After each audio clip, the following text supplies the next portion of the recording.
conhecer também o projeto Bem que Contagia. E aqui não poderia deixar de falar do Conex H, que é o nosso congresso, né, da BRH, que está fantástico para esse ano. Quero até pedir aqui o apoio da Giovaneide. Giovaneide, podemos dar spoiler aqui agora para a turma sobre o Conex?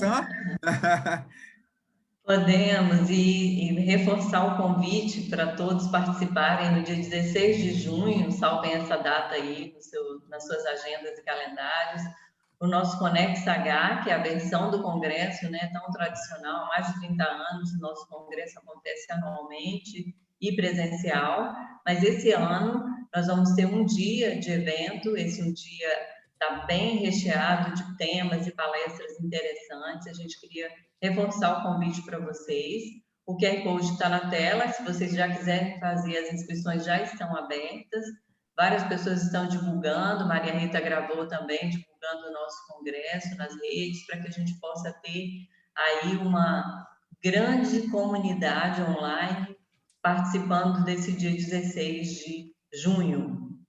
O nosso tema é Reinventar o Humano, que é um tema muito rico e que traz grandes elementos aí para que a gente possa repensar a nossa atuação, o nosso fazer profissional e, acima de tudo, o nosso posicionamento no mundo, porque é um reinventar que ele impacta todas as esferas da nossa vida.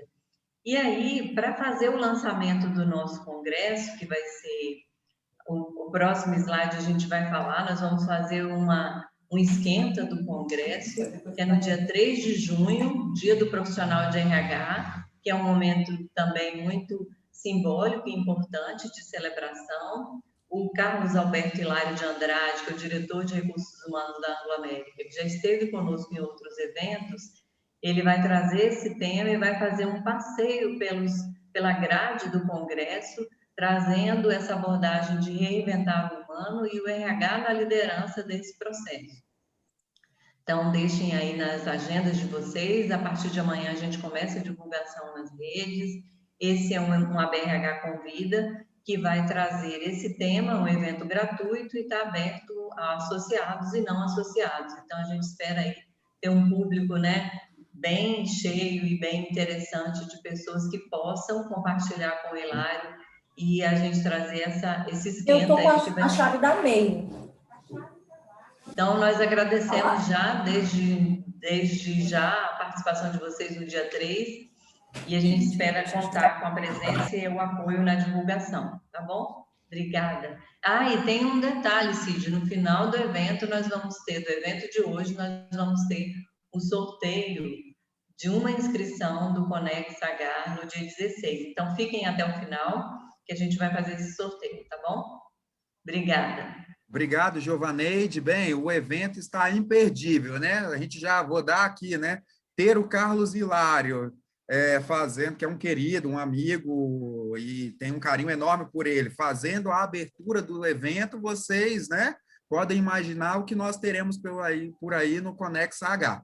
Bem, então, reforçando aqui o convite da Giovaneide, já podem fazer as suas inscrições, vou voltar aqui na tela brevemente, tá? Para quem quiser passar e olhar o QR Code para poder olhar um pouco mais sobre o evento, fiquem à vontade, mas também já está na nossa plataforma, no nosso site. Bem, agora eu quero falar um pouco para vocês os benefícios de ser associado da ABRH. Nós temos aqui, esse é um dos eventos que eles têm sido gratuito para os nossos associados, e um evento pago para aqueles que não são associados. Então, hoje, para você entender qual é o benefício de eu ser um associado da BRH, além de estar no meio, né, de vários profissionais, de ter esse network fantástico que nós realizamos nos nossos eventos, nós temos capacitações exclusivas, né, com descontos e alguns deles até com vantagem e gratuidade, como um evento como esse de tanta relevância.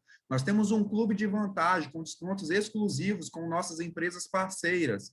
Nós temos divulgação para a sua empresa, via e-mail marketing, nossa base, conforme todas as propostas aí de que nós recebemos também. Você vai ter acesso a várias coisas que são dos nossos parceiros. E nós temos esse network que é fantástico, essa conexão, né, entre vários profissionais aqui do estado do Espírito Santo. Esses são apenas alguns dos nossos benefícios em ser associados da ABRH. Você que ainda não conhece e tem o interesse, pode deixar aqui o seu recado até no chatzinho, a Renata, o nosso administrativo, está aqui apoiando, ou então pode entrar no nosso site e fazer ali também a sua solicitação, o seu pedido de conhecer mais e querer saber como se tornar um associado da ABRH Espírito Santo. Bem, sem muitas delongas, nós vamos entrar aqui agora no nosso tema. Eu quero fazer, mais uma vez, os agradecimentos aqui ao Caio Custer, né, e à Laís. Vou falar um pouco do currículo deles. O nosso tema de hoje é a Lei Geral de Proteção de Dados e RH. Saiba um pouco mais quais são as exigências da LGPD para o setor de RH. Bem, nós vamos ter um nosso momento aqui pelo chat com dúvidas e vamos abrir aqui um momento para responder essas dúvidas. Eu vou passar logo mais a palavra para o Caio e para a Laís, mas vou fazer uma apresentação. E aqui eu não consigo ser breve na apresentação do currículo do Caio. O Caio, eu posso dizer que é um grande amigo, e além de amigo, é advogado pós-graduado em processo civil e direito civil, direito do trabalho e processo do trabalho. Tem mestrado em direito constitucional, é um dos fornecedores homologados pela ABF, que é a Associação Brasileira de Franchise, com especialidade em assessoria e contencioso de franquias. Certificado em princípios e práticas de governança corporativa pelo IBCG, que é o Instituto Brasileiro de Governança Corporativa, também possui MBA em Gestão Empresarial pela Fundação Getúlio Vargas e é certificado pelo Programa de Desenvolvimento de Dirigentes da Fundação Dom Cabral.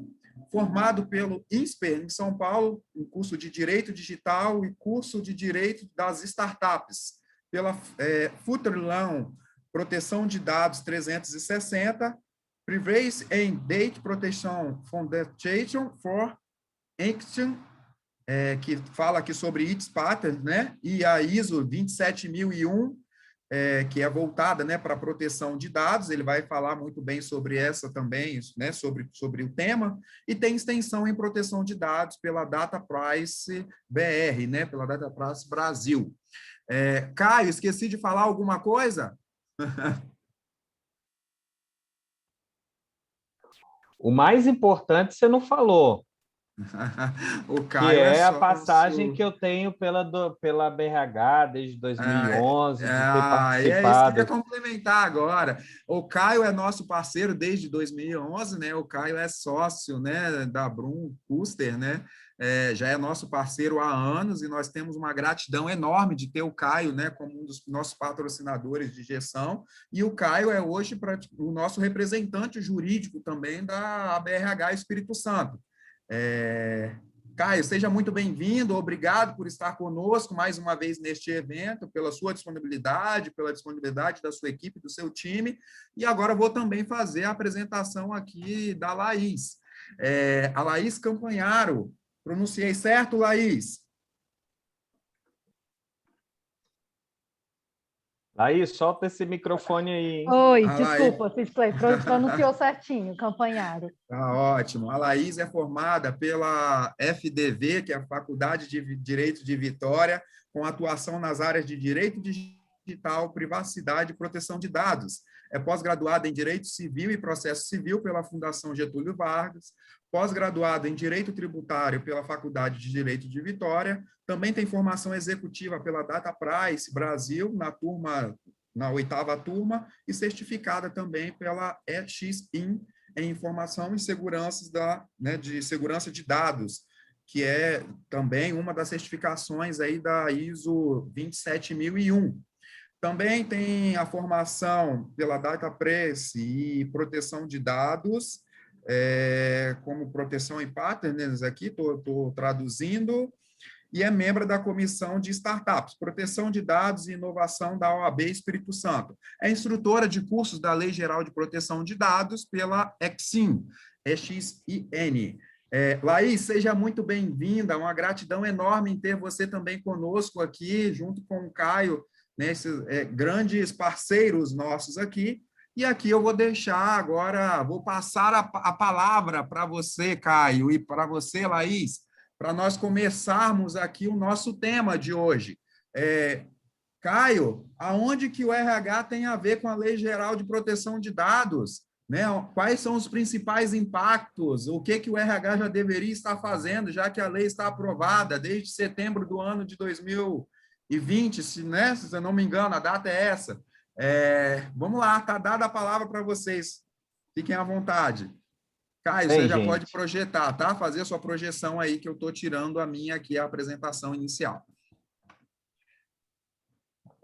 vamos lá. Cadê a Laís? Laís, você projeta aí? Não está na tela principal, não, hein? Opa! Mas antes de falar um pouquinho de obrigações legais no setor de RH, eu queria dizer que, certa vez, eu perguntei para uma grande empresária, para mim uma referência nacional, o que ela tinha feito de diferente na vida dela e como que ela tinha obtido tanto sucesso e sempre num caminho crescente. Ela me falou, Caio, eu me certifiquei de me juntar a pessoas que eram melhores do que eu. Então, eu abro aqui dizendo que, quando a gente fala desse tema de privacidade de dados, eu me certifiquei de trazer pessoas melhores do que eu. Então, a Laís, ela foi a primeira DPO, que é a Data Protection Officer do Estado do Espírito Santo. É uma pessoa jovem, aparência mais jovem do que tão jovem, mas, cara, ela é fera, ela tem todas as certificações internacionais pela Equizim. Equizim, para vocês terem uma ideia, é uma certificadora presente em 126 países, com acreditação na Europa, com acreditação na América do Norte, e a Laís foi a pioneira a obter essas certificações. Você tem que passar por provas, prova de língua estrangeira, enfim. Então, a gente tem muito orgulho, eu tenho muito orgulho de ter a Laís como sócia, e ela responde pela área de privacidade de dados e direito digital lá do nosso escritório, que também foi um dos primeiros a trazer o tema aqui. Hoje já tenho acreditação, inclusive, dessa própria instituição como treinadora, como implementadora de projetos de adequação. Então, assim, eu vou tentar não atrapalhar muito, tá, Laís? Mas eu vou falar um pouquinho disso, talvez sob uma perspectiva de quem lida com isso na prática, mas não tem a pretensão de ser o técnico, de conhecer com tanta profundidade a operação do dia a dia como você conhece. E nessa mesma premissa de andar com gente melhor do que eu encontrei com muitos amigos aqui da BRH e hoje eu fico muito feliz, então quero agradecer a vocês pelo convite. Quero sempre me colocar à disposição, porque eu acho que a gente tem um papel muito nobre, e o Conexa prova isso, né? A gente tem um congresso dessa magnitude, com um propósito tão enobrecedor, e eu fico muito feliz de fazer parte aí da BRH, com diversos papéis ao longo de todos esses anos aí. Bem, mas vamos lá, chega de firula, vamos falar um pouquinho de LGPD, né? Que bicho que é esse, né? É de comer, de passar no cabelo, de que é isso? Vamos lá, Lei Geral de Proteção de Dados. Pessoal, quando a gente pensa assim, em vida e sociedade, né? Quando a gente pensa em sociedade de uma forma geral, a gente precisa ter sempre em mente que a lei é sempre a última a chegar, né? A gente fala assim, a gente tem os fatores sociais, o que vai acontecendo no mundo, no dia a dia, no ambiente político, no ambiente dos estados, no ambiente doméstico. A gente tem a valoração, que é como as pessoas se sentem em relação a isso, pensam sobre isso, e você vai ter a lei como uma consequência desse fato, desse valor, e aí você tem a norma. Então, a gente fala assim, a norma ela tem um processo legislativo, então ela sempre vem no final da história. E por que eu estou dizendo isso? Porque acho que é mais importante, nesse momento, de discutir o que é LGPD e falar tecnicamente, dizer o porquê que ela existe, para que ela existe, qual que é o objetivo. Então, vamos lá. Qual o contexto da Lei Geral de Proteção de Dados? Primeiro, a gente precisa dar uma olhada para a Europa, porque a nossa legislação, e assim como a legislação, de certa forma, mundial, ela se ampara numa legislação europeia que tem, na Europa a gente já tem uma preocupação muito, muito fundamental em relação à privacidade de dados, à identificação e à utilização de dados, inclusive para o ambiente político. Se a gente for lá para a Segunda Guerra Mundial, o nazismo e tudo, aquela questão dos judeus, eles tinham, de certa forma, uma inteligência de dados para identificar pessoas, né, e pegar essas pessoas e enviar para campos de concentração. Então, a Europa, ela é, de uma certa forma, traumatizada pelo que passou, pela Segunda Guerra Mundial e tudo, ela sempre teve uma preocupação muito grande com essa questão da proteção da privacidade, para que isso não seja utilizado de maneira inadequada, porque a gente olha assim para dados e a gente pensa que o lado positivo disso, né? A gente tem vários apps, várias ferramentas que identificam o que a gente gostaria de fazer, onde a gente gostaria de ir. Aqui em casa, particularmente, eu tenho um mecanismo que é a Alexa, eu entro no quarto, Alexa, ar-condicionado 23 graus, televisão, Mi Box, iluminação. Então, assim, automatizei tudo, ela conversa comigo, minhas crianças vão lá, conversam com ela também, ela fala boa noite, enfim. E aí tem essa interação, e esse é um aspecto positivo, né? O aspecto também de você ter as coisas cada vez mais personalizadas através dessa captação de dados, estudo de perfil, identificando o que a gente gosta, enfim, são coisas positivas. Acho que ninguém vai dizer que isso é ruim, e ninguém imagina um mundo mais sem Google, ninguém imagina um mundo sem tecnologia e das comodidades que essa análise de dados, esses filtros permitem. De outro lado, a gente fala assim, tudo tem trade-off, né?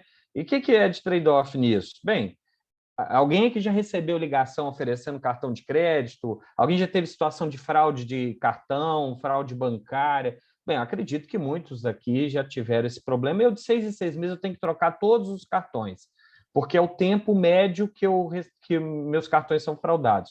Isso é um trade-off que a gente tem com a utilização indevida de dados, né? Então, eu falo assim, nada é 100% bom e nada é 100% ruim. Mas aí, para a gente não firular muito, eu vou voltar ao contexto dessa proteção de dados.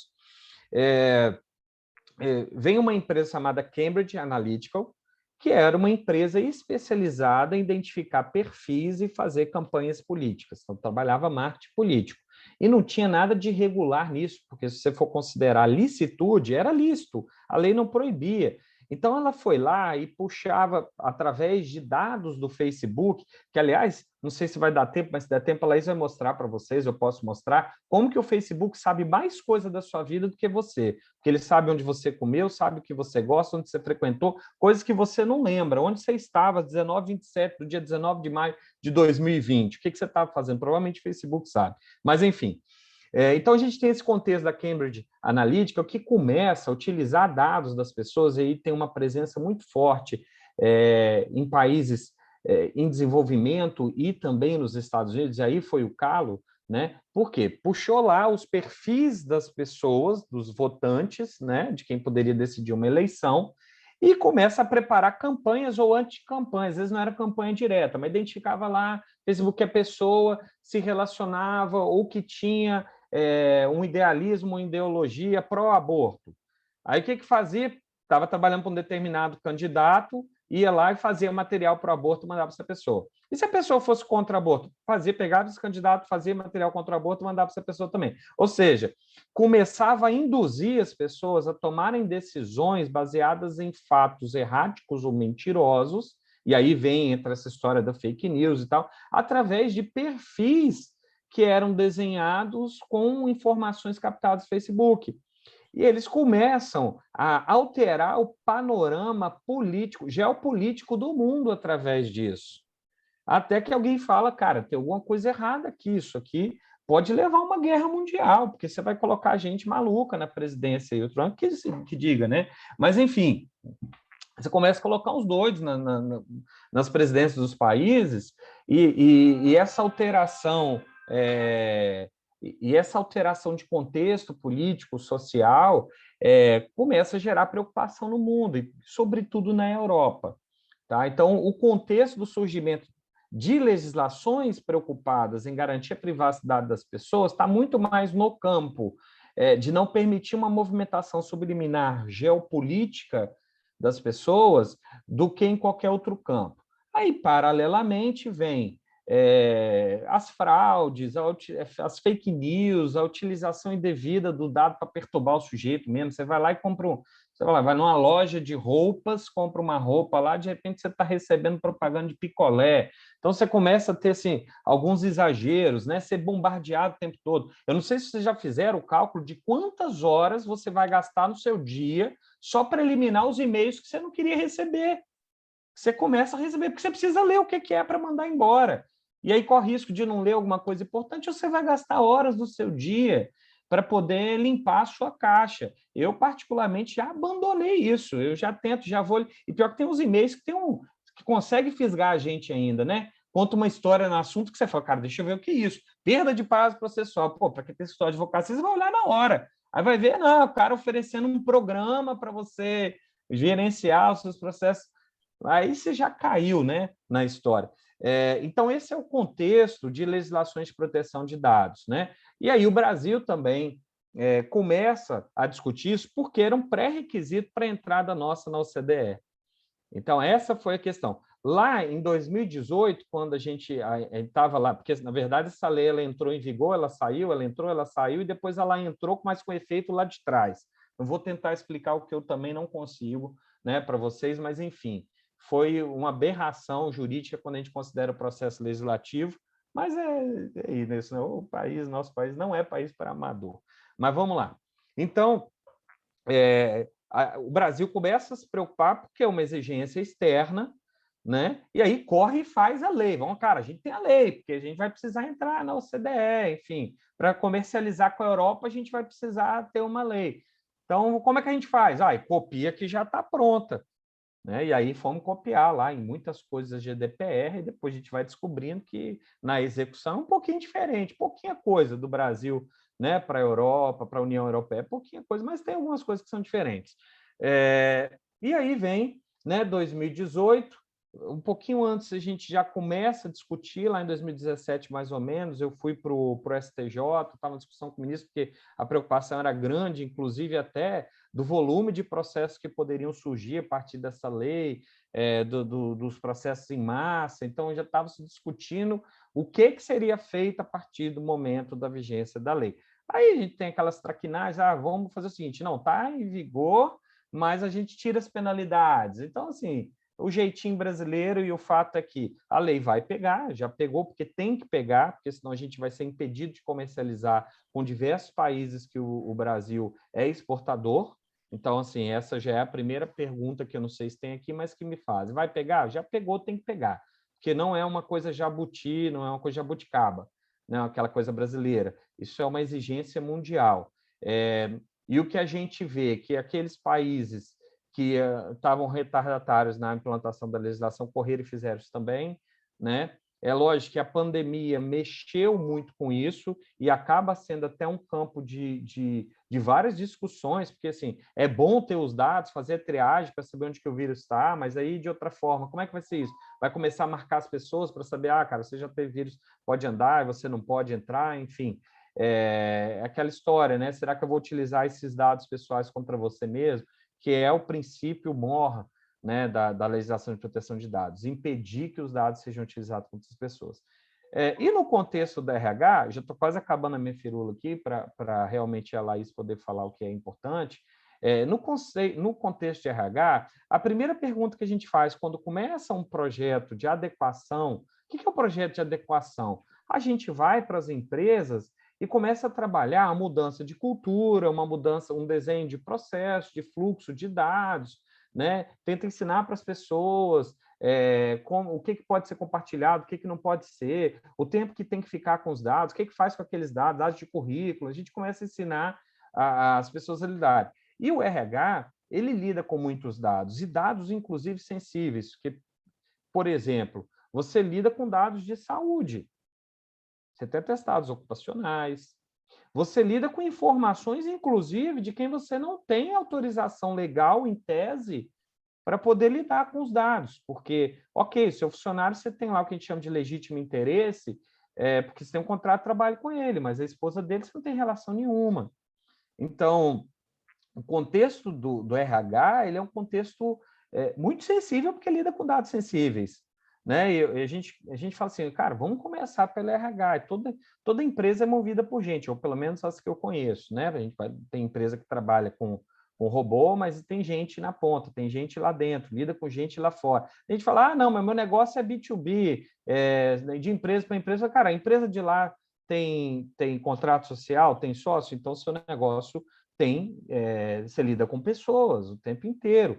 E na lei, sem querer antecipar alguma coisa, você vai ter duas figuras. Você tem a figura do cara que é responsável pelos dados, e aí lembrando, gente, dados pessoais não é de quem coleta, tá? Porque tinha esse conceito, né? As empresas falavam comigo, não, cara, mas eu comprei esse banco de dados, esse dado é meu. Falei, meu amigo, o dado é da pessoa, porque os nossos dados pessoais são direitos intrínsecos, são direitos de personalidade. Eu vou dar um exemplo, tá? Se eu pegar nessa live aqui, que a gente está com 67 pessoas, e falar alguma coisa ofensiva para a Jô, poxa, ela vai ficar super chateada, vai me processar porque eu coloquei em 67 pessoas.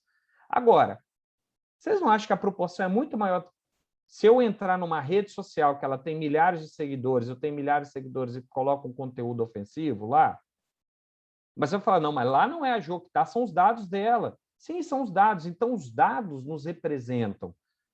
Porque se eu falar assim, gente, fecha os olhos. Imagine uma pessoa com a barba branca, o cabelo mais branco que preto, de óculos, e camisa cinza. Não me fala o nome, não. Mas vocês vão identificar, sou eu, vocês me identificaram. Então, meus dados me representam. Então, a gente precisa entender isso num contexto, né, de proteção das pessoas e da identificação das pessoas. É lógico que a gente tem um contrabalanço disso, que é a ditadura dos dados pessoais também, gente que vai querer se aproveitar, que, enfim, que eu falo que às vezes o mundo está ficando um pouco chato em algumas coisas. Mas, assim, tirando os extremos, é no RH que você vai lidar com uma infinidade de dados que são sensíveis, você vai lidar com outros dados que não são sensíveis, mas que são de terceiro. Isso atrai várias responsabilidades para a gente também. E eu acho que talvez um dos maiores desafios nisso é a gente mudar a cultura, porque a gente não... Olha só, a gente vive num país que as pessoas correm para a câmera e falam, alô, Galvão, estou aqui. Então, assim, onde a gente não dá validade quase nenhuma em relação aos dados pessoais. E você para pensar, qual que é o negócio do Facebook, o negócio do Instagram? São os dados das pessoas, são os meus dados e os seus. E quanto você está ganhando para isso? Uai, tem alguém fazendo dinheiro com informações que são específicas de cada pessoa. E no RH, gente, a gente lida com esses dados, a gente precisa mudar a cultura, precisa entender, e por isso que eu quis fazer uma introdução, trazendo o conceito, porque assim, o ser humano tem uma criatividade infinita, né? Para o bem e para o mal. Então, às vezes, a gente trava um processo lá e fala, olha, não faz mais isso. Aí o cara arruma um jeito de fazer alguma coisa diferente que viola, porque não entendeu o conceito, não entendeu por que precisa preservar a privacidade das pessoas, e porque o como preservar, isso vai mudar ao longo do tempo. O que precisamos ter em mente é que precisa ser preservada, porque os dados não podem ser utilizados com outras pessoas. Seja por entrevista de emprego, você vai lá... Gente, eu ainda vejo entrevista de emprego acontecendo, perguntando se a pessoa é casada, se ela tem filhos, qual que é orientação sexual, que nem falam orientação, ainda pior, né? Qual que é seu sexo, seu gênero. Eu falo, cara, mas para que você quer saber disso? Isso vai afetar...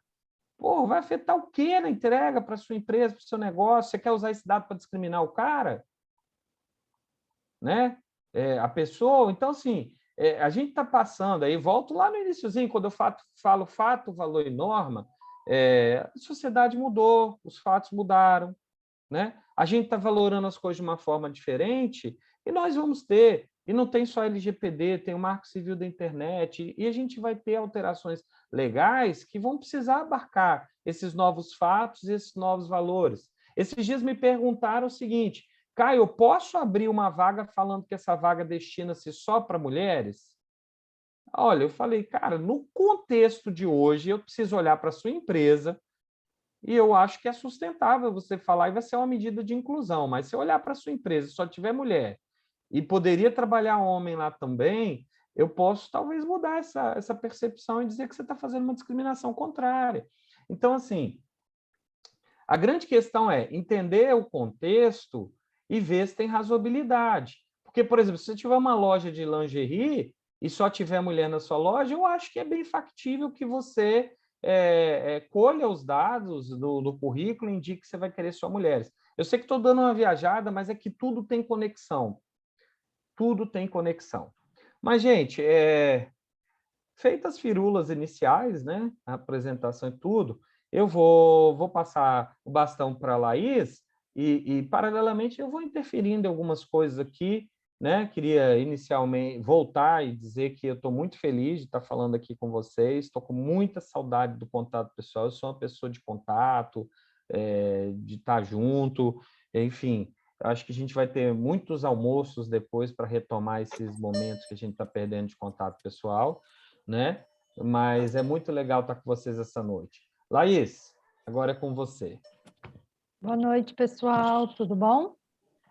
Primeiro, quero agradecer o convite da BRH, em especial aí a Giovaneide, o Cid Clay, a Renata, né? Acho que as pessoas que eu tive o contato agora mais recente sobre esse momento.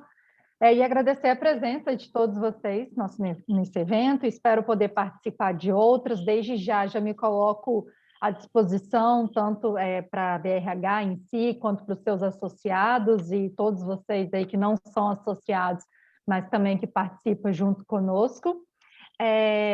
Só pegando um gancho, dar duas dicas aqui para quem gosta de filme e ainda não viu, pegando as falas aqui do Caio, né, que ele estava falando o contexto da criação, né, de leis de proteção de dados, que ele contou a história lá de Cambridge. E aí tem dois filmes, dois documentários, um que chama Privacidade Hackeada e outro que chama, que eu acho que é um pouquinho mais conhecido, que é O Dilema das Redes.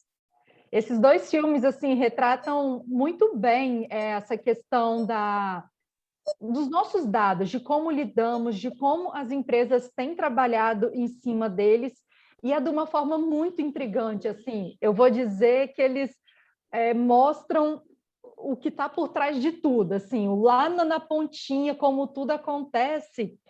E tem uma frase, agora não lembro em qual dos dois filmes, mas que ela ficou na minha cabeça e que, assim, eu penso nela toda hora, que é, se você não paga nada, o produto é você.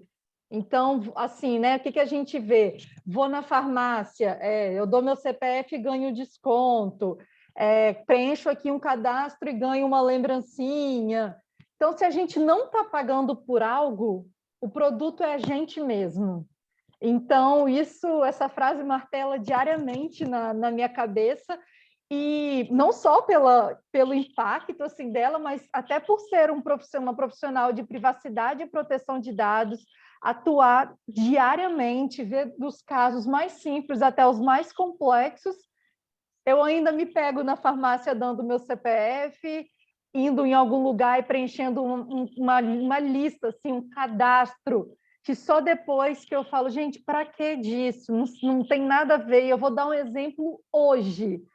Eu fui fazer uma consulta e não era assim nada de doença, era até mais uma questão de estética, assim, e eu precisei preencher uma lista que eles chamam de anamnese, eu acho que é, se eu não me engano.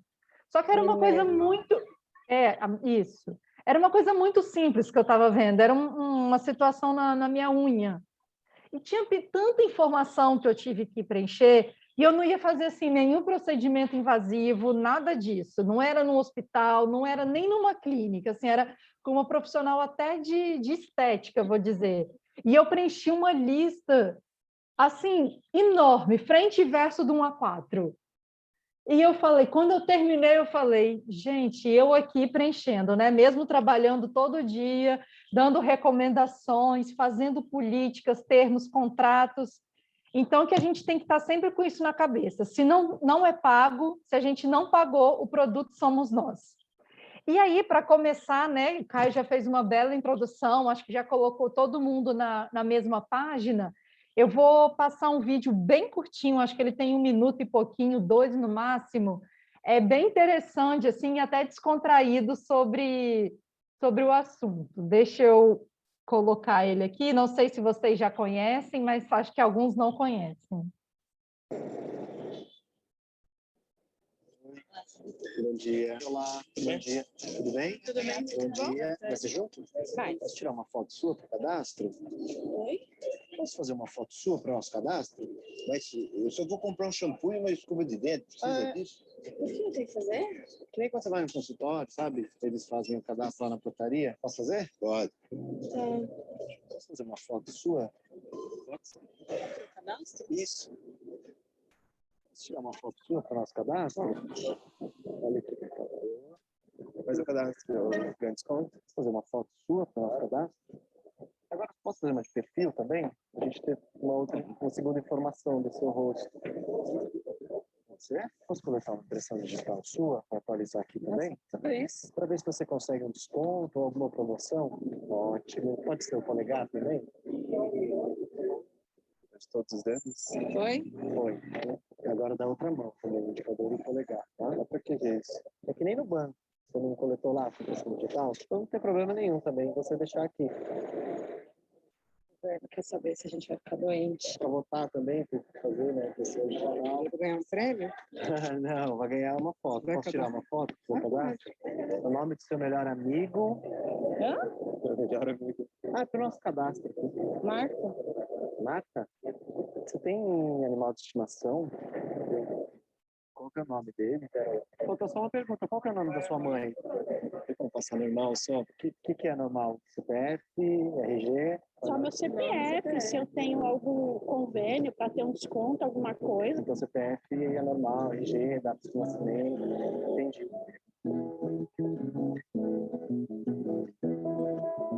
Você não achou estranho tirar a impressão digital na farmácia? Não? Não. No banco tira, né? Às vezes em algum escritório, alguma coisa assim. Normalmente eu não faço, de jeito nenhum. Só quando eu faço o cadastro no lugar. Aí você confia. Você não achou estranho te perguntar isso? Eu achei. Para eu comprar um desodorante é bem estranho. Então, em outros lugares, tudo bem passar, né?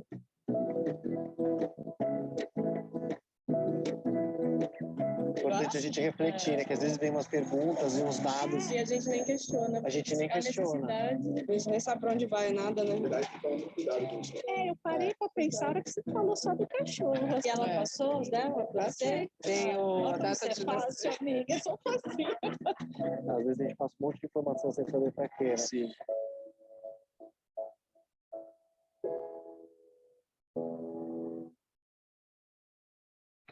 Bom, então, não sei se vocês já conheciam, mas eu acho assim, esse videozinho, ele fantástico, porque é a reprodução do dia a dia, na correria, a gente tira foto, põe biometria, dá nome de mãe, CPF, eu falo que eu dou até CPF da minha mãe, do meu pai, do meu irmão, de avó, se falar que está dando desconto, a gente está dando mais informação ainda, né? Sem nem saber para quê.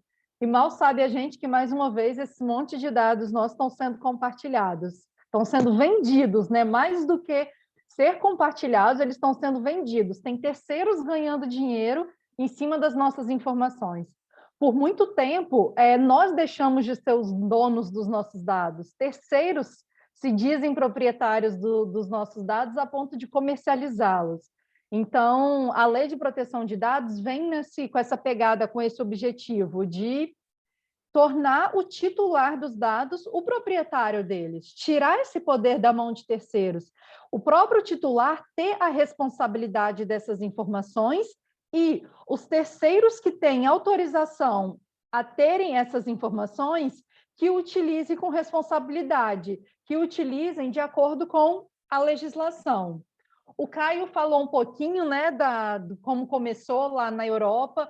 Hoje a gente vê aqui, né, nessa mistura aqui de cor, nesse mapa mundi, como é que está mais ou menos as leis de proteção de dados ao redor do mundo. A gente olha ainda que tem bastante países, assim, regiões sem lei específica do tema.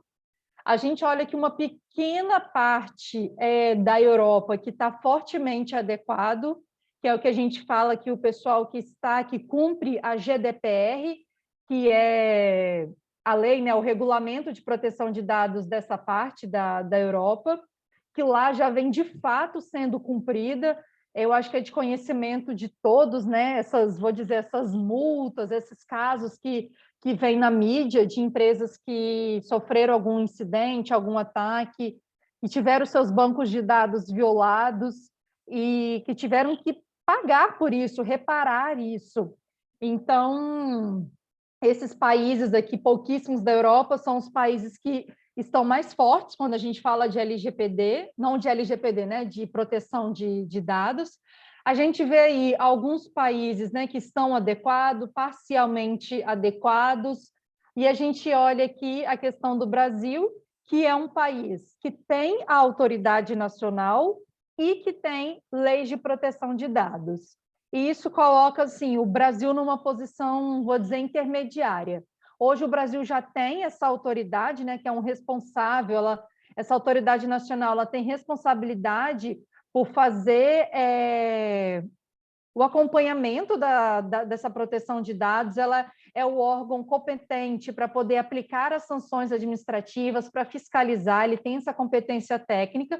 Então, o Brasil já conta com essa autoridade, já conta com a lei de proteção de dados, e agora a gente precisa cada vez mais trabalhar para tornar um país fortemente adequado. À medida que o Brasil vai se tornando um país fortemente adequado, ele consegue melhorar o seu posicionamento nas relações comerciais, nas relações exteriores, né? Como o próprio Caio disse, que era um requisito para o Brasil entrar nessa Organização Mundial do Comércio.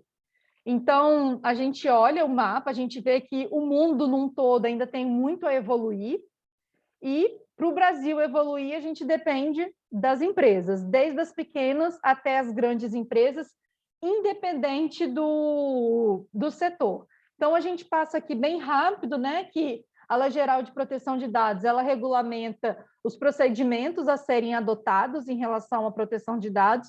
Então, lá a gente vai encontrar na legislação desde princípios, fundamentos legais para a utilização dos dados, os agentes de tratamento de dados, aqueles, né, que trabalham, que lidam com esses dados. Então, a lei vem para regulamentar e servir de norte para aqueles que estão passando para o processo de adequação. A gente olha que todas as empresas, tanto privadas quanto do setor público, vão ter que se adequar. Hoje, a Lei Geral de Proteção de Dados não é mais uma opção, ela não é só um diferencial competitivo, ela é uma obrigação legal. Então, precisa adequar, precisa aplicar e demonstrar boas práticas à legislação. Então, e a gente olha que não são apenas as empresas sediadas no Brasil que estão, né, vinculadas a essa lei, que devem obediência a essa legislação. A gente olha que as empresas sediadas no exterior, mas que o tratamento de dados esteja sendo realizado em território brasileiro, essa empresa também precisa se adequar. E eu vou dizer que o mesmo acontece com a legislação lá da Europa, que às vezes a empresa não está sediada lá, mas ela trata dados em outros países, então essa empresa ela também trata dados, né, em países lá da Europa, então ela precisa estar adequada. Então, isso é bem comum quando a gente fala de lei de proteção de dados, não são só as empresas que estão sediadas no país da legislação, mas o que vai dizer é o que está acontecendo dentro do território brasileiro. Se esse tratamento está acontecendo aqui, ou se a empresa é daqui, ela vai ter que dever obediência à legislação. Então, a gente olha aí que o propósito da lei é a responsabilização e adoção de medidas para mitigar riscos. Então, ela vem sim com esse propósito de tornar o titular o proprietário desses dados, o dono, o responsável, e também responsabilizar aqueles que fazem mau uso desses dados.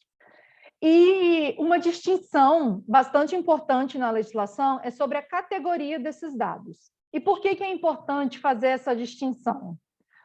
Muito se fala sobre dados pessoais, as pessoas têm dificuldade, embora seja um conceito, quando a gente olha assim, um conceito amplo, simplório, mas que causa confusão, porque eu vejo muito durante os projetos de adequação que as pessoas falam: ah, mas eu só tenho o nome dele aqui, mas nome é dado pessoal.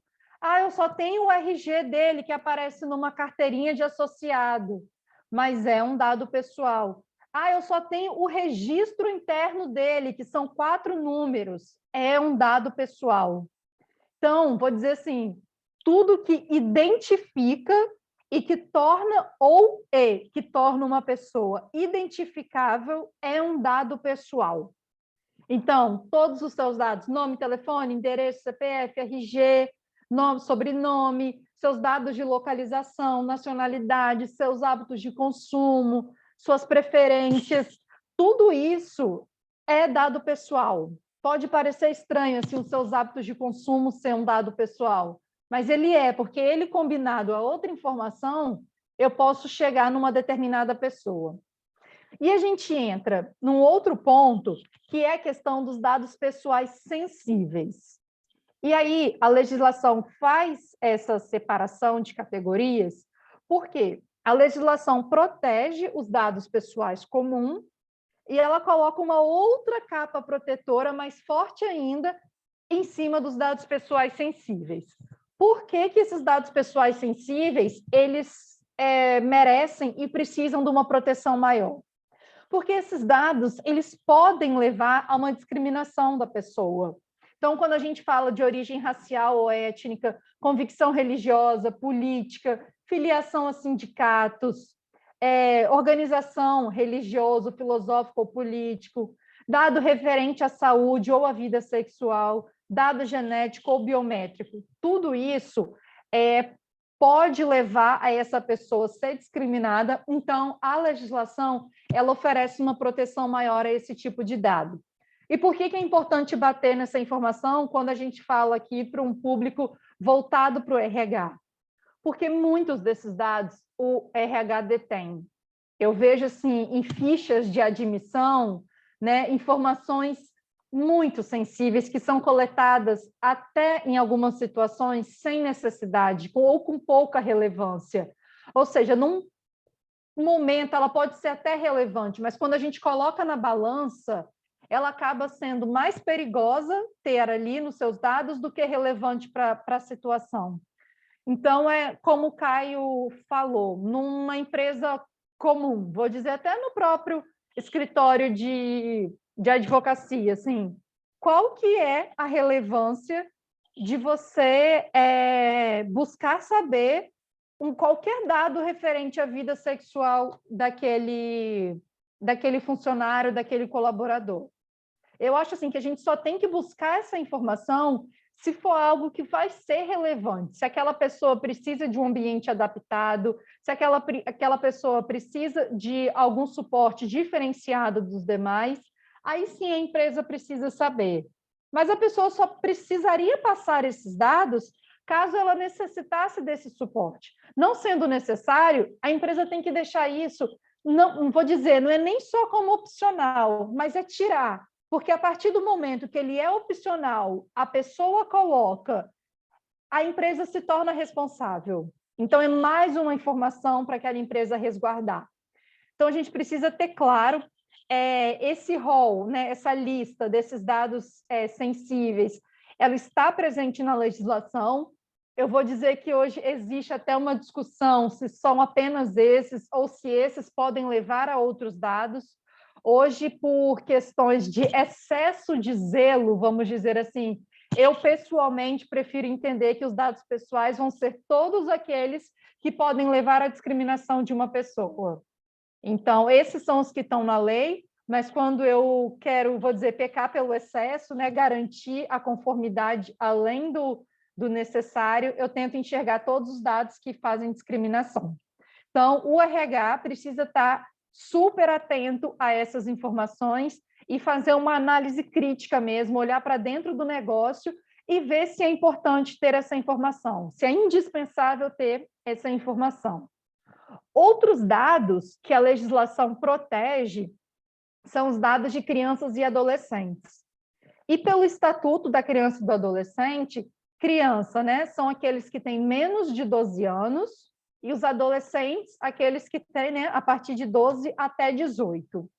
E por que que a legislação traz essa diferenciação? Por que que ele não está ali embutido nos outros dados comuns, né? porque esses dados de menores, de crianças e adolescentes, ele precisa ser tratado no melhor interesse daquele menor. Ele precisa ter o consentimento, a autorização específica dos pais ou responsáveis. Então, vou dizer, lá na sua empresa, né, você tem um contrato de trabalho, e no contrato de trabalho você precisa dessas informações para fazer a ficha de admissão desse funcionário, e você acaba, né, pedindo essas informações, e foi o que o Caio disse. Muitas vezes a gente pode utilizar o fundamento do legítimo interesse, num cumprimento, né, numa execução contratual, que você está coletando os dados desse funcionário. Mas e os dados do cônjuge desse funcionário? E os dados dos filhos desses funcionários, né? O responsável desse menor, precisa autorizar. Então, muito cuidado quando vocês coletam aí cartão de vacina, certidão de nascimento, histórico escolar, enfim, informações de saúde para enviar para o plano de saúde. Então, muito atenção se vocês estão respaldados, se vocês estão protegidos com a autorização do responsável desses menores.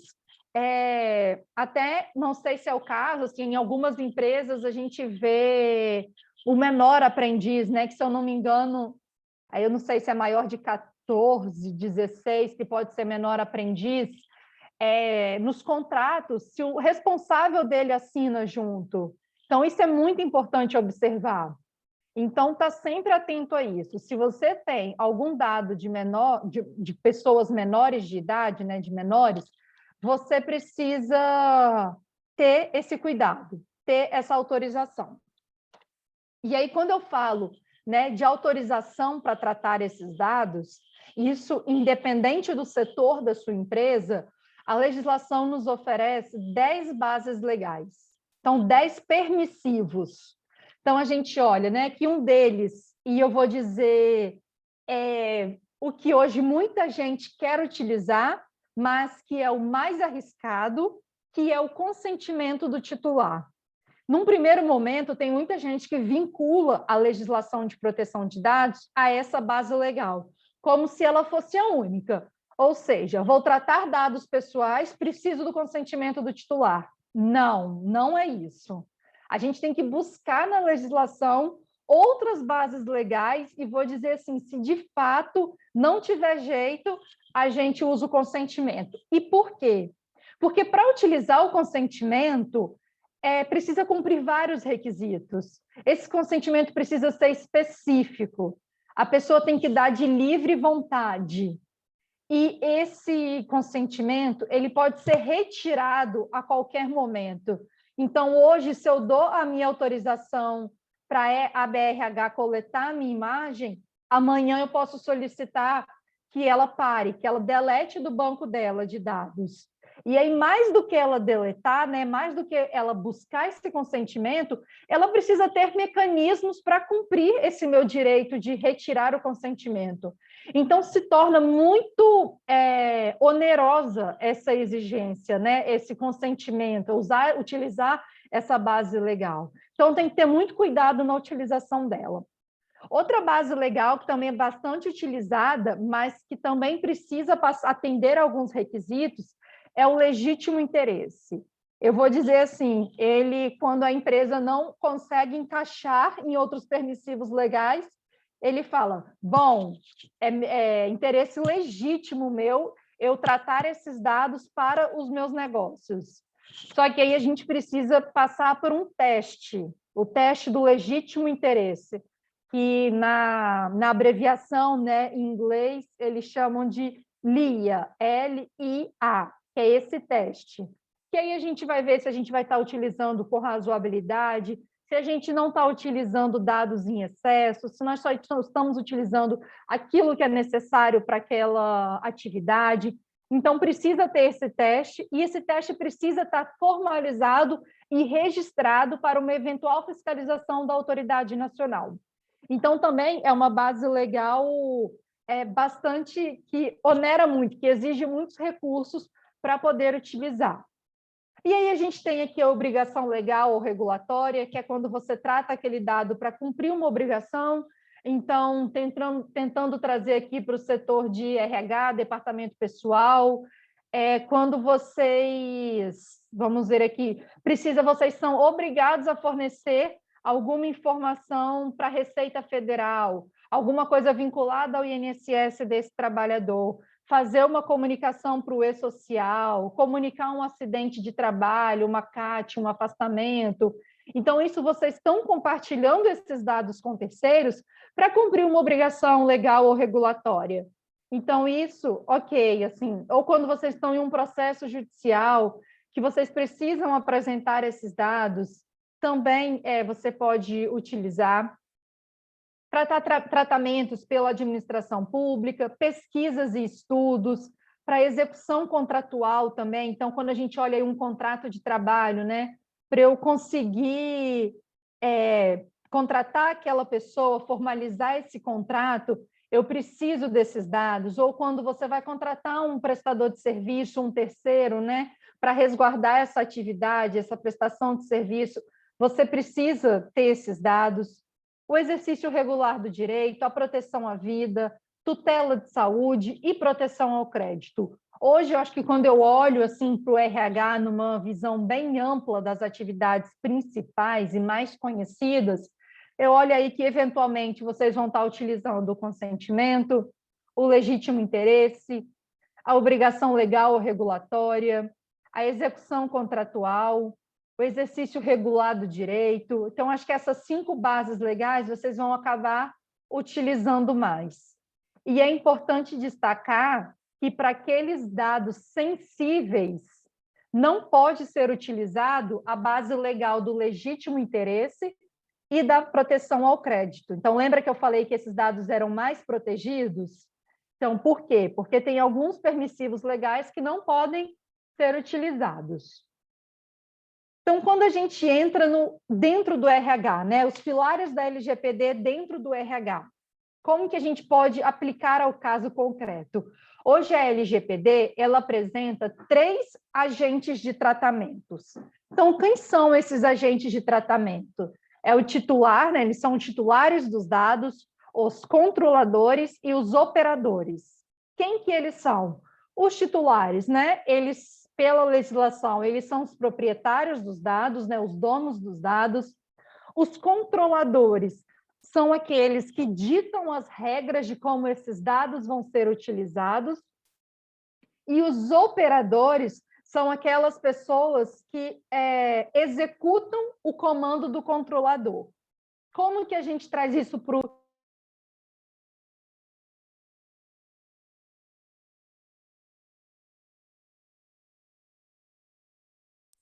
Laís, está sem... alguém tinha me mutado aqui, mas voltou. Desculpa, gente. Então, como que a gente traz essa situação para dentro do RH, né? Vou dizer aí, dentro de um processo seletivo. O titular são os candidatos, né? Aquelas pessoas que se aplicam a uma vaga. Os controladores são os recrutadores, porque eles que vão lá na ferramenta e dizem quais são as informações que eles querem, né, que eles estão buscando. E os operadores, vou dizer, eles são essas ferramentas, esses softwares. Então, deixa eu dar um caso aqui, uma vaga que uma empresa X abre dentro da plataforma, enfim, vagas.com. Então, você, como recrutador, você vai lá naquela plataforma, você coloca, eu preciso dessa informação. O titular, né, que é o dono do dado, ele entra dentro dessa plataforma e ele coloca as informações dele. E os operadores, né, o operador é essa plataforma que vai gerir esses dados. Ele vai fazer a gestão desse processamento desses dados, certo? Então, dentro do RH, né, a gente consegue conectar com os pilares da LGPD esses agentes de tratamentos. Então, quando você estiver em outras situações do dia a dia, quando você quiser classificar esses 3 agentes de tratamentos, o titular de dado, eu acho que não tem erro, né? É aquele proprietário. O controlador é aquele que vai estar determinando as regras do jogo, é aquele que vai estar dizendo como a coleta, o processamento desses dados vão ser feitos, e o operador é aquele que faz. Então, numa linguagem bem leiga, assim, o operador é o marionete, né? O controlador está lá manuseando e o operador está seguindo o ritmo. E aí um ponto muito importante que a gente olha é a questão dos direitos dos titulares. Então, a legislação traz diversas regras para o tratamento, mas ela também vem para proteger o titular. Ela dá o microfone silenciou novamente. Ué. Tô ouvindo, Cid, normal. Aqui está normal para mim. Tá normal. Normal aqui também. Pessoal, alguém mais não me escuta? Todo mundo? Posso seguir? Pode seguir. Perfeito. Então, a legislação ela também apresenta mecanismos para garantir que o titular seja o proprietário desses dados, o dono desses dados. Então, a legislação ela dá como direito ao titular esse acesso facilitado às informações, esse acesso aos dados. Então, ele pode chegar em qualquer empresa, em qualquer local onde tenha dados dele e perguntar: você tem dados meus coletados? Vocês têm dados meus armazenados? Quais são esses dados? Como que eles são armazenados? Como que eles são tratados? E a empresa tem a obrigação de atender essa requisição. Informações sobre o uso compartilhado. Então, a empresa também, caso solicitado, precisa informar ao titular se ela compartilha esses dados com terceiros. Esse titular, ele pode se opor ao tratamento, ele pode solicitar correção desses dados. Então, se tiver algum dado equivocado, não tiver com qualidade esse dado, tiver algum erro, alguma inconsistência, ele pode solicitar a correção. Ele pode solicitar, inclusive, em determinadas situações, a eliminação desse dado. Ele pode solicitar que esses dados passem por uma revisão por pessoa natural. Por que essa revisão por pessoa natural? Vou trazer um exemplo não tão dentro do RH, que também pode ser aplicado. Hoje a gente vê muitas plataformas de recrutamento que é feita por inteligência artificial. Então, eu conheço algumas plataformas que funcionam desse jeito e, às vezes, esse candidato ele é selecionado através de uma seleção automatizada.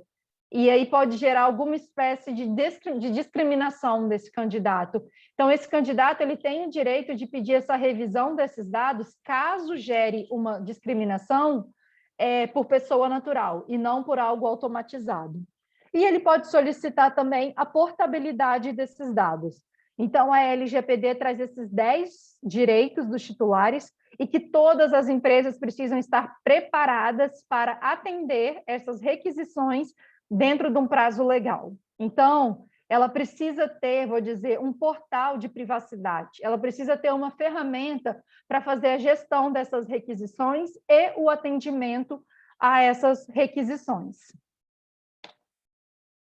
E aí eu separei, assim, né, os 6, acho que, processos mais evidentes, né, macros dentro de um RH, que a gente olha aí, que é o recrutamento e seleção, a admissão, a folha de pagamento, os dados dos dependentes, os benefícios e a demissão. É claro que o RH, o departamento pessoal, tem outras inúmeras atividades que vão muito além dessas no dia a dia, mas, assim, eu separei as que talvez são mais amplas, são mais macros, né, que envolvem outros microprocessos e que eu imagino que acontecem em quase todas as organizações que cuidam de RH.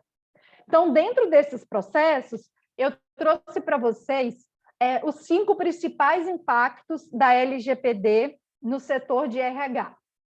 E aí eu vou apresentar para vocês e já eu vou abrir para perguntas, que eu estou vendo o chat aqui piscar, eu não sei se é perguntas, se são dúvidas, mas já a gente abre aqui para esclarecer. E aí o principal impacto que eu trouxe, né, é dentro do processo de recrutamento e seleção, e eu não poderia deixar de tratá-lo como o primeiro, por quê? O processo de recrutamento e seleção, ele é bastante crítico, vou dizer assim, porque a gente vai estar lidando com dados, com um excesso de dados de um terceiro que até o momento ele não faz parte da sua organização e que você não tem nem certeza que ele vai fazer parte. Mais do que isso, esse processo de recrutamento e seleção, muitas vezes, como é que eu posso dizer? Ele se inicia de forma passiva, não de forma ativa da empresa. Muitas vezes a empresa recebe um currículo no seu e-mail sem nem ter uma vaga aberta, sem nem estar esperando.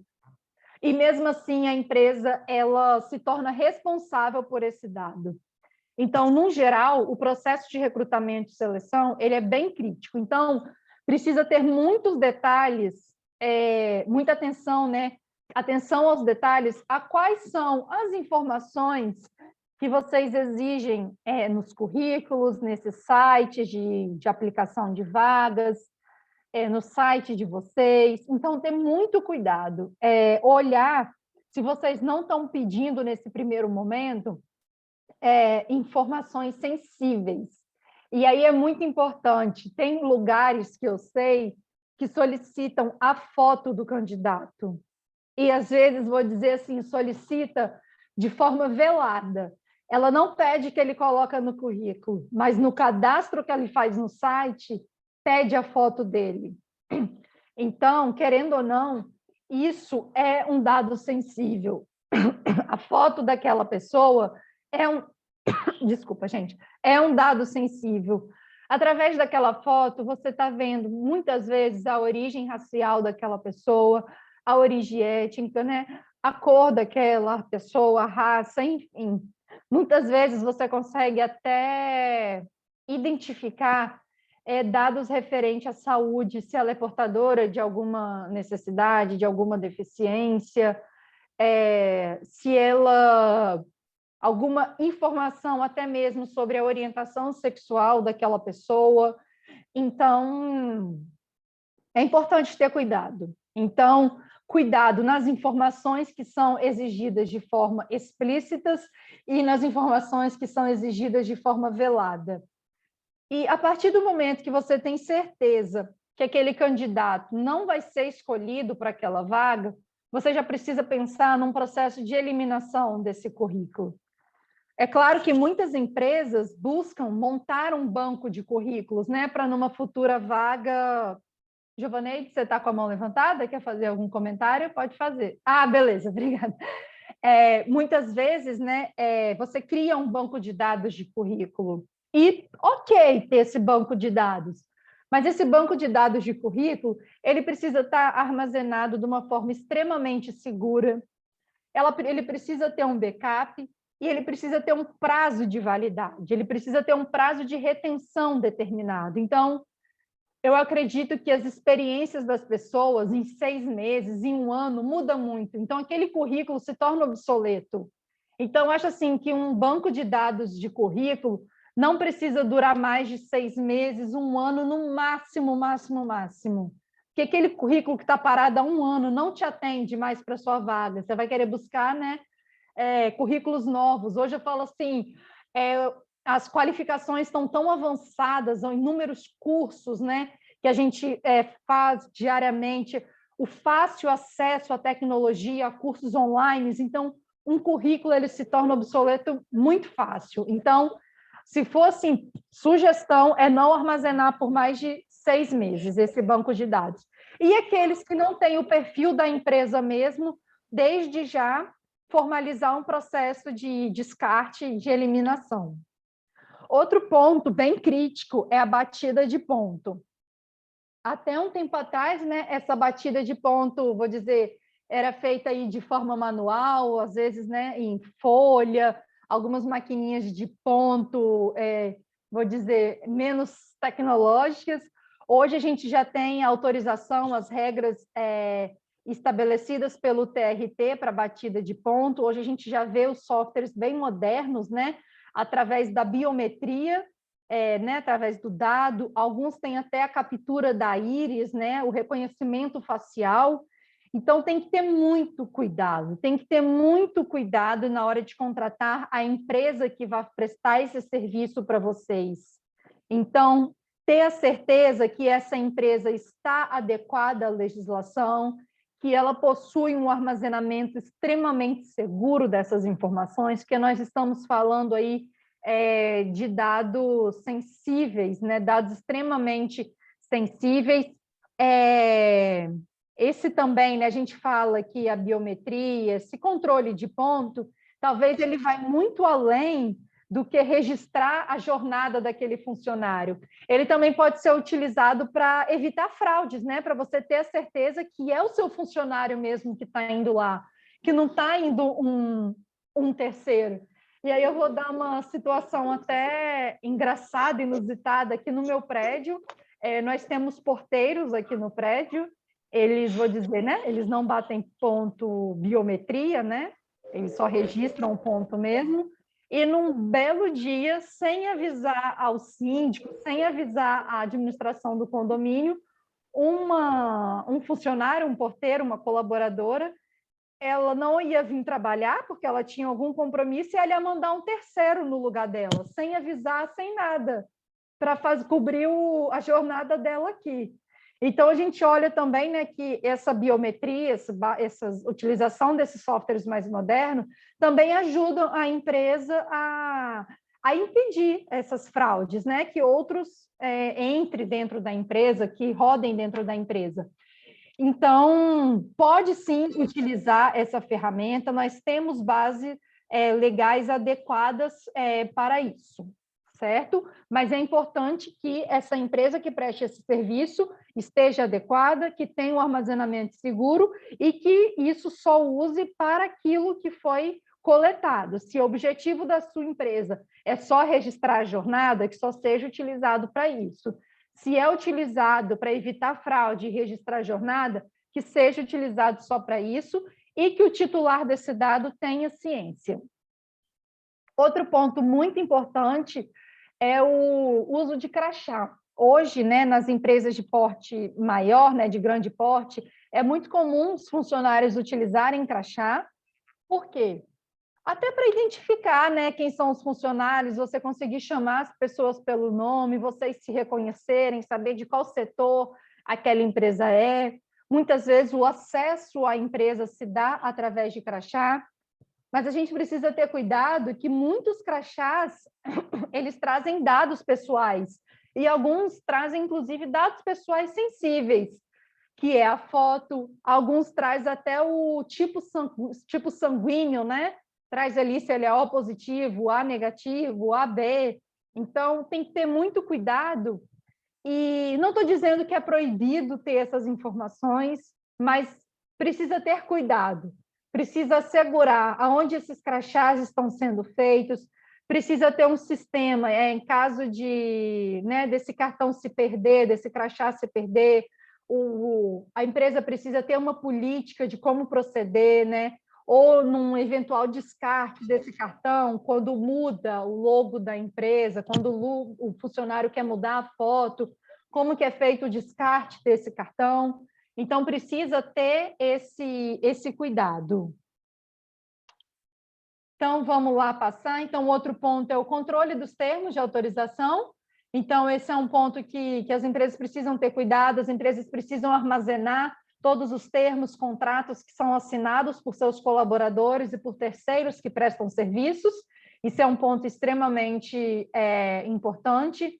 E não só esses contratos, mas todos os outros dados. Então, a empresa precisa, o RH precisa ter o cuidado, já que elas armazenam esses dados por todo o período que o funcionário está naquela empresa. Então, às vezes, um funcionário fica 20, 30 anos na empresa, o RH precisa ter cuidado ao armazenar esses dados, tanto de forma digital quanto de forma física.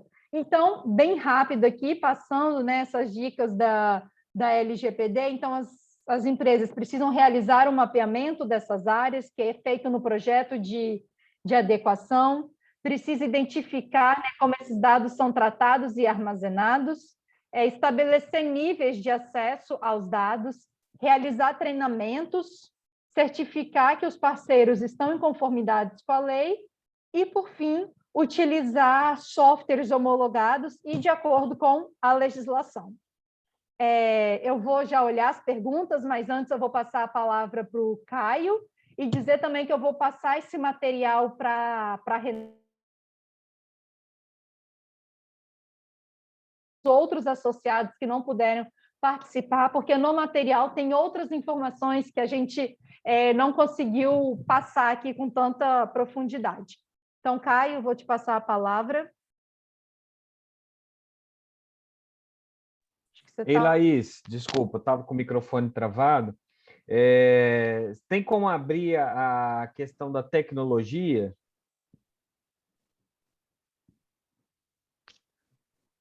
Acho que é só voltar aí um trechinho.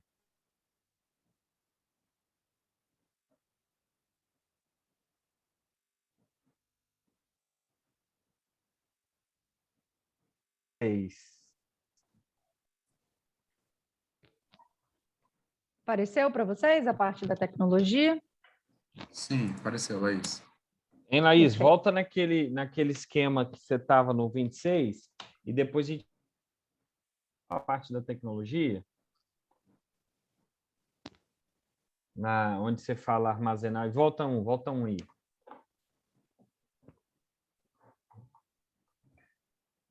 Isso. Bem, gente, isso aí é um passo a passo, mas assim, o mais sintético possível de algumas dicas e de um projeto de implementação. Agora, vamos voltar lá na tecnologia, naquele slide, porque quando a gente está falando de proteção de dados, gente, a gente está falando de pilares, né?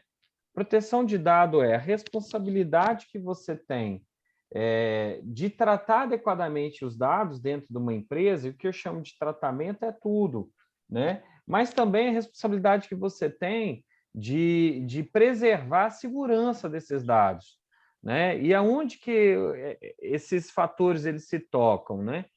Não adianta você ter todas as políticas de tratamento de dados pessoais, treinar as pessoas, se você não tiver um sistema de segurança que garanta a integridade desses dados dentro da empresa. Então, a gente fala assim, um processo de implementação, de adequação da empresa à Lei Geral de Proteção de Dados, ele vai passar por fases, mas ele vai requerer que você tanto mude a cultura, você mapeie os dados, você ensine as pessoas, trate tudo, mas também vai requerer que você adote ferramentas em nível de sistema de informação para que você preserve esses dados. Porque se um hacker vai lá e invade o seu servidor e obtém acesso dessas pessoas, seja dentro do RH, seja de relação com o cliente, o que é, você vai ser penalizado da mesma forma que é lógico, com medidas diferentes, que podem ser maiores ou menores, você vai ser penalizado e vai sofrer um impacto da mesma forma que se você não tratar adequadamente. Então, a gente fala assim, são duas pernas, né? Uma canoa. Se você remar um lado só, você vai ficar remando em círculo. Então, você precisa aliar a tecnologia, proteção do sistema de informação, a segurança de informação, né, e a proteção a cyberataques, tudo, com o direito, que diz como você deve tratar esses dados pessoais, é como você deve tratar as pessoas, né? A gente fala muito disso.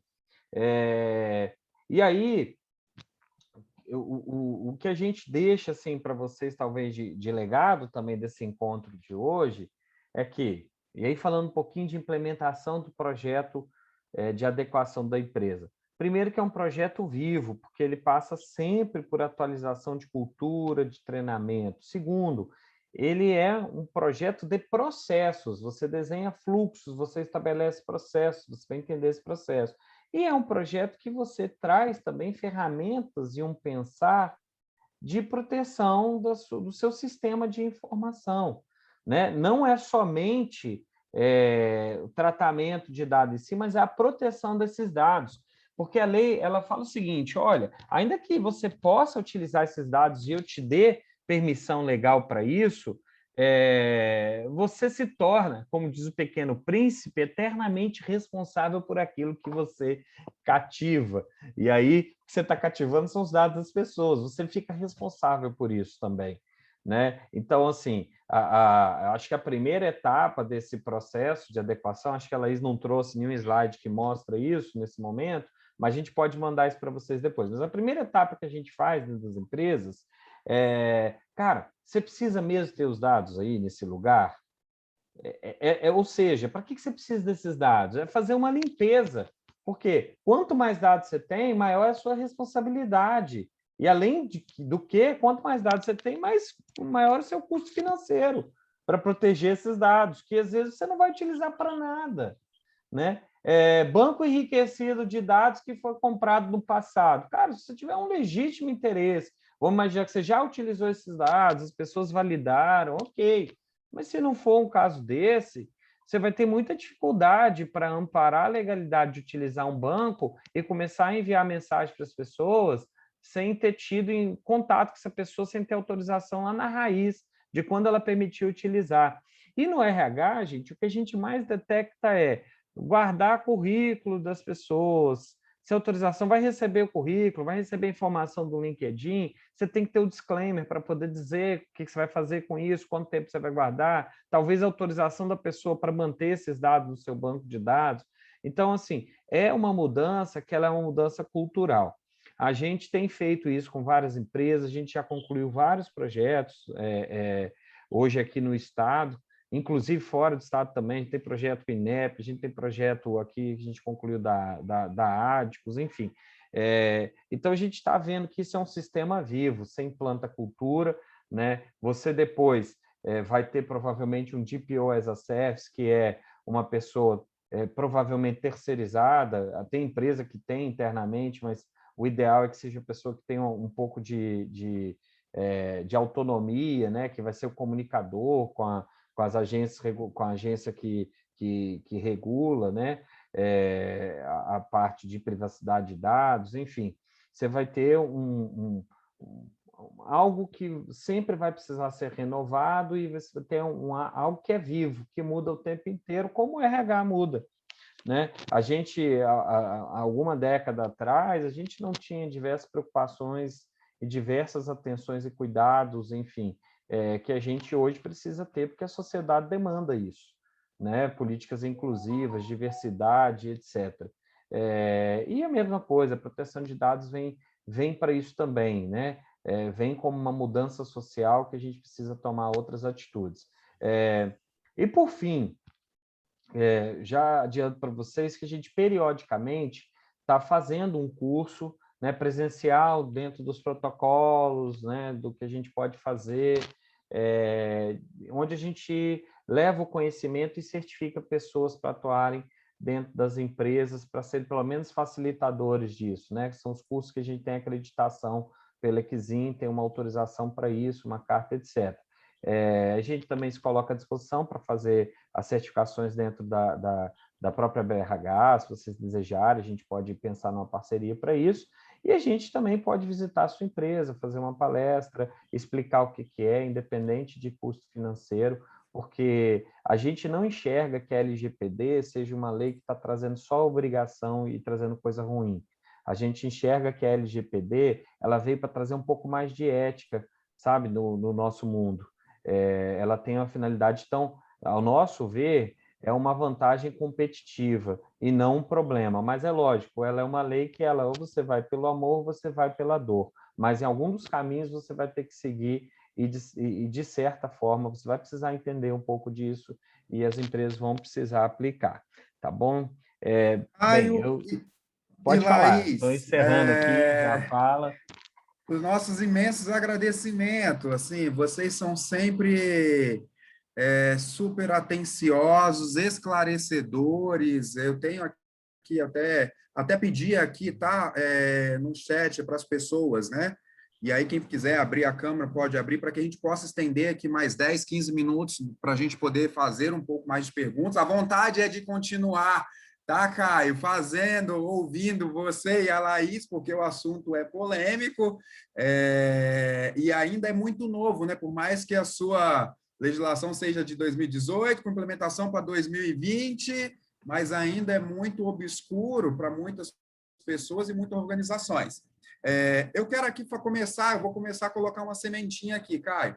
Teve gente que já perguntou aqui para a gente, bem, para o início do RH, ele deveria criar um termo de justificativa para tratamento dos dados, assim, eu vou recrutar, né? Eu imagino que a pergunta tenha sido nesse sentido, vou recrutar, vou receber currículo, eu já tenho que ter um termo de consentimento, o que eu vou fazer com os dados, ou sinalizando para as pessoas, vou ficar aqui pelo menos com seu currículo com 6 meses, posso ficar no meu banco de dados para consulta da própria empresa. Foi uma pergunta que apareceu aqui. Eu vou deixar a Laís responder, mas eu vou acrescentar um tempero nisso. E como é que você faz com as contratações via LinkedIn? Você vai lá e acessa o dado do candidato. Você vai lá e ninguém te autorizou, mas está lá, você vai lá e pega o dado da pessoa e daqui a pouquinho você já está ligando. E está ligando para a pessoa e tal. Isso mas aí. isso aí eu só acrescentei para poder tornar a resposta mais difícil um pouquinho. Ótimo. Vai lá, Laís. Vamos lá, Laís. Sid Clay, completa só o finalzinho da pergunta, porque o seu finalzinho aqui ficou oscilando. Eu peguei um pouco do que o Caio acrescentou na pergunta. A pergunta foi assim, o RH, para começar a fazer, por exemplo, qualquer processo, ele tem que ter um termo, né, de abertura ou de tratamento dos dados, indicando como é que ele vai utilizar os dados das pessoas que eles vão se comunicar? Perfeito. O mais indicado é que as empresas, né, ao passarem pelo projeto de adequação, vão ser criadas políticas de privacidade, termos de uso. Então, a política de privacidade, ela pode ser tanto um documento que a gente vai expor no site, né? E aí, dentro dessa política, vão ter todas as informações de como essa empresa coleta dados, o que ela faz com esses dados, com quem que ela compartilha, vão ter termos de uso daquela plataforma, dizendo que se aquele candidato está se aplicando àquela vaga, né, àquela situação, ele concorda que a empresa colete esses dados. Então, vou dizer assim, não é um termo, né, que a gente não usa, vou dizer, é um termo, mas a gente usa a nomenclatura de política de privacidade. Ela pode ser tanto interna quanto externa. E aí, a partir dessa política, desse documento, que ele precisa ser formalizado, de fácil acesso, de fácil entendimento, disponibilizado. Aí, tanto, quando a gente fala uma política interna para os colaboradores da empresa, né, tem uma política interna dentro da empresa, e aquela política externa que vai ser como aquela empresa trabalha de dentro para fora, como que ela vai receber as informações de quem vem de fora. Muito bom, Laís, bem esclarecedor. Uma pergunta aqui da Catilice. Qual é o maior conflito, na opinião de vocês, vivenciado pelas empresas de economia mista que estão sujeitas à LAI, né, que é a Lei de Acesso à Informação e a LGPD? Tá. Caio, você quer falar alguma coisa sobre... Eu não sei se eu entendi qual o cruzamento que a pessoa está fazendo. Vamos lá. Fui eu que fiz a pode pergunta. Abrir o microfone e fazer a pergunta. Porque o que acontece? Hoje a LAI, ela traz para a gente algumas obrigações, né, da gente ter que, por exemplo, disponibilizar acesso livre às pessoas de dados como remuneração dos nossos empregados, nome completo, matrícula, entendeu? E aí, assim, a LAI é anterior à LGPD, e aí hoje a gente tem a LGPD. Então, os RHs de economia mista e de órgãos públicos estão vivendo esse conflito, e é o que acontece comigo, que é a minha realidade, entendeu? Catilice, você é da caravana de onde? Qual que é a empresa? Sou da Cezan. Da Cezan, legal. Não é só porque você trouxe um tema que ele é bem, bem legal e não é questão de identificar a empresa em si, não é isso, mas é para a gente entender onde que ela diverge ou converge em relação às empresas privadas. Primeiro, vamos lá, você deve estar falando da Lei 12.527? Ok. Se elas conflitarem efetivamente, se a interpretação for de conflito, certamente vai ser objeto de uma ação direta de constitucionalidade ou de inconstitucionalidade, para que o STF defina aonde elas conflitam e qual que vai preponderar. Tá? No sistema de pesos e contrapesos, que a gente chama de direito constitucional, você vai ter o balanço, você vai ter um balanceamento do que é mais importante, tá? Em alguns momentos. E é interessante você ter citado isso, porque a gente viu isso no judiciário. Vários tribunais suspenderam a exibição de remuneração dos magistrados, porque entenderam que aquilo era um dado personalíssimo. Tá? E aí você fica de um lado, qual interesse que é mais importante? O interesse privado de preservar-se a liberdade e a individualidade do sujeito, privacidade do dado do sujeito individual, ou o direito da sociedade de ter o direito ao acesso à transparência, né? E aí é uma questão muito, muito interessante, mas assim, eu acho que o STF vai dar o voto final sobre isso. Se você me perguntar, e aí se eu for analisar isso sobre o aspecto jurídico, eu vou dizer para você que, se você for pensar o que é mais importante, o interesse individual ou da coletividade como um interesse heterogêneo, homogêneo e múltiplo, né? Vou te perguntar também, a gente tem a questão da lei que veio posterior, né? E a norma que a lei que vem posteriormente, ela revoga a anterior, então a gente vai ter essa questão do princípio também da revogação pelo instrumento incompatível, né? Que ele vem posteriormente. Mas, no fundo, o que eu acho que a gente vai ter é um equilíbrio, mas a tendência realmente é que o salário individualizado ele não vai aparecer nos portais de transparência. Talvez vai aparecer o valor global que está sendo gasto por um determinado conjunto de colaboradores aí nas empresas mistas e públicas, porque, de fato, eu acho que apontar exatamente o que cada um ganha não traz nenhum ganho social também, enfim, para quê? Tá, o cara ganha 50 mil, e aí você vai fazer o quê com isso? Vai dizer lá, vai entrar com uma ação no STF para dizer que o cara não tinha que ganhar? Eu acho que assim, isso pode ser muito mais utilizado contra a pessoa do que a favor da sociedade, saber o que individualmente o sujeito está ganhando, né? E aí eu digo contra a pessoa porque você, sei lá, expõe o cara a ser sequestrado, ou você expõe o cara a ser alvo de um monte de empresas oferecendo porcariado o tempo inteiro, enfim. Sempre a gente vai ter um sistema de pesos e contrapesos que vai ser definido no final pelo STF. E as mudanças que eu vejo são nesse sentido. Quer complementar aí, Laís? Muito bom, Caio. Laís levantou a mão aí para complementar. Bem curta mesmo, Catili, só falando, né? Você falou do conflito da Lei de Acesso à Informação e a LGPD, que uma diz que você tem que mostrar e a outra diz que você precisa proteger. O que acontece? A LGPD, ela não te proíbe de expor esses dados. Inclusive, como eu falei lá naqueles permissivos, naquelas bases legais, uma das bases legais é o cumprimento de uma obrigação legal. Então, se existe uma legislação que te impõe essa publicização, né, dessas informações, você vai ter respaldo para divulgá-lo, entendeu? Então, sim, assim, olhando isso mesmo, na perspectiva de quem está divulgando, cara, você tem uma base legal que te ampara a fazer isso. E, a gente está dando duas respostas que elas são diferentes porque elas estão com perspectiva diferente. Eu estou dizendo numa forma macro da legalidade ou não da lei. E a Laís está dizendo o seguinte, olha, se você tem a obrigação de divulgar porque existe uma lei para isso, cara, você tem que fazer e você tem como amparo a base legal lá da própria LGPD que fala que você está agindo em cumprimento a uma norma, você precisa fazer. E é a mesma norma que, inclusive, a Receita Federal usa para um monte de coisa, enfim. E aí você está cumprindo estritamente. Então, assim, Laís, foi show porque a gente deu respostas complementares. Ótimo. Eu tenho uma pergunta aqui da Carla.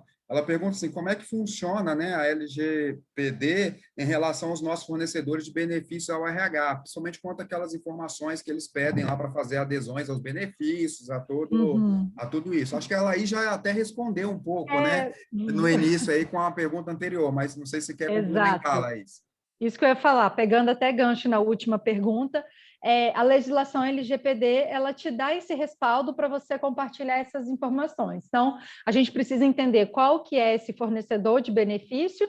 Em algumas situações, você vai estar, inclusive, cumprindo uma obrigação legal de estar buscando aquele benefício, né, dando aquele benefício para o colaborador. Então, alguns determinados benefícios você vai estar cumprindo uma obrigação legal, outros benefícios você vai estar executando um contrato, porque está no seu contrato, no contrato do seu colaborador, que ele vai ter vale alimentação.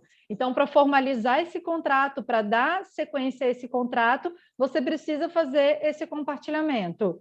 Então, também tem uma base legal, um respaldo para poder compartilhar esses dados entre empresa e fornecedores de benefícios. E só fazer um complemento nisso que é muito importante, tá? Tem coisa que você não precisa pedir autorização do funcionário, mas você sempre tem a obrigação de informar que está usando o dado dele, né? E aí, falando em RH, eu estou dizendo isso. O funcionário não tem direito nem de dizer que não pode. Tá? Em algumas situações, o funcionário não tem nem direito de dizer, cara, não uso meus dados. Mas a gente sempre tem a obrigação legal de dizer o que está fazendo com os dados dele. Isso é uma determinação legal. Vou dar um exemplo muito claro aí para o Caio, né? Assim, você participa de um segmento que você tem uma obrigatoriedade de convenção coletiva que te obriga a fornecer um plano de saúde para um colaborador. Você é obrigado a fornecer isso, obrigatoriamente você vai ter que passar, né, e ter que fazer essa relação com a empresa de saúde, mas é importante você ter uma política muito clara dizendo que, em função dessa determinação, você terá que compartilhar esse dado dele. Giovaneide está com a mão levantada, quer fazer uma pergunta? Queria fazer uma pergunta para a Laís e para o Caio em relação a como que vai funcionar essa fiscalização. Quem é o órgão que fiscaliza a LGPD nas empresas? Como é que vai funcionar, o que muda em relação à legislação trabalhista e como é que esse processo se insere aí? Certo, obrigada. Vamos lá. Até citei, acho que durante a apresentação, né, que hoje é vou dizer assim, a agência regulatória, né, é a Autoridade Nacional de Proteção de Dados, a ANPD. Ela foi criada recentemente, a equipe também que compõe foi divulgada recentemente. É um órgão vinculado ao governo, assim, né, como outras, tem dedo aí para as indicações das pessoas. E esse órgão, né, ele tem esse papel de fiscalização, então ele tem esse poder, essa obrigação de fazer a fiscalização das empresas. Vou dizer, não vai alterar nada, nem conflitar com essas fiscalizações do Ministério do Trabalho, não vai ter esse conflito, são fiscalizações diferentes. Esses órgãos também podem receber denúncias, né, fazer a fiscalização de forma preventiva e também fazer essa fiscalização, essa averiguação a partir da... Apareceu aí uma participante com o Caio, e fazer a fiscalização a partir das denúncias, né? Então, pode ter esses dois tipos, de forma preventiva e a partir das denúncias. E, muitas vezes, embora ele vá fiscalizar a empresa, pela legislação, as empresas precisam ter um encarregado de dados, que hoje, vou dizer, é conhecido no mercado como o DPO, que é o Data Protection Officer, que é, né, o que vai cuidar, que vai fazer esse elo entre a empresa, a autoridade nacional e o titular. Então, as empresas, dependendo do porte, elas vão constituir comitês de privacidade. Se for uma empresa que é menor, ela vai contratar um DPO de forma terceirizada, o que a gente chama de DPO as a Service, que é, inclusive, também um dos nossos produtos do nosso portfólio, que é o quê? A gente faz esse elo, essa interação. Então, quando a ANPD for fiscalizar a empresa, ela vai tratar direto com esse profissional, não vai lá na diretoria, na presidência da empresa. Só complementando a pergunta da Giovaneide aí para você, Laís e Caio, vocês já têm vivenciado fiscalizações na prática acontecendo?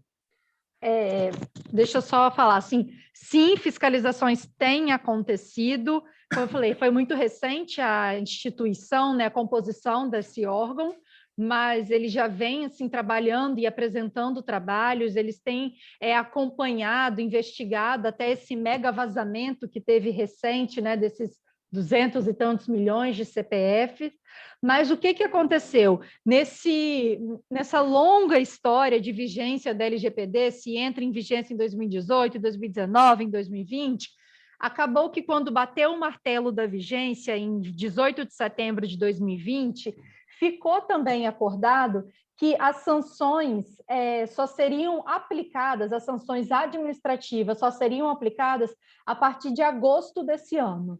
Então, as fiscalizações estão sendo feitas, mas as sanções administrativas vão ser aplicadas a partir de agosto. Mas é importante destacar que as sanções judiciais, as ações judiciais já estão em curso. Inclusive, recente, a gente conseguiu uma sentença procedente lá do escritório de um caso de uma cliente que teve os dados dela vazados, com isso foi feito um empréstimo consignado não autorizado, e nós conseguimos esse sucesso, esse êxito nessa sentença, em face dessa empresa que vazou. E a sentença menciona como fundamento a LGPD. Não é só o dano moral puro e simples. E a tendência é que esses valores vão ficando maiores. Desculpa, Laís, é porque está com delay. Nada. Aí, às vezes, seu áudio chega depois que eu começo a falar. Eu só queria acrescentar um ponto nisso, gente, que assim, está além da fiscalização. Isso pode ser pleiteado, por exemplo, numa ação trabalhista.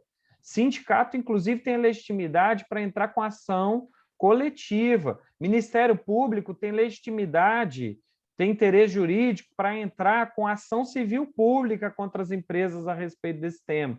Então, assim, é muito maior o negócio do que a fiscalização.